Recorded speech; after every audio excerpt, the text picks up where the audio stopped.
Windows plus spacebar not working on Windows 10. So if you have a Windows 10 and your Windows, the key on your keyboard and the spacebar key is also not working, could be a couple of reasons.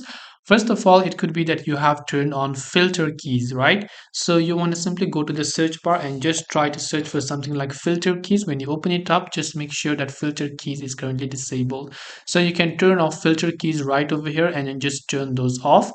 After you've done that, the next thing we want to do is we want to open up device manager. Again, go to your search bar and simply search for device manager right here. You'll see device manager open up, and there you'll find your keyboard option. You want to simply go to keyboard and locate your keyboard, right click on it and choose to uninstall the device.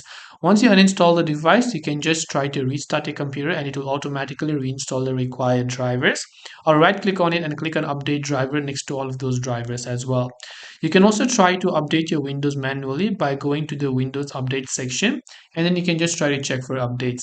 Now, last but not the least, it could also actually be a hardware damage. The way that we can figure that out is we can plug in an external keyboard if you have and check whether or not the keys from the external keyboard is not working and the only one from within inbuilt on your laptop is not working, right? So if the only one inbuilt within your laptop is not working, it could most likely be a hardware damage and you might have to take to a local repair shop.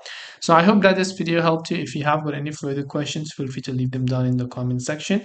Thank you for watching till the very end of this tutorial and see you soon in the next video.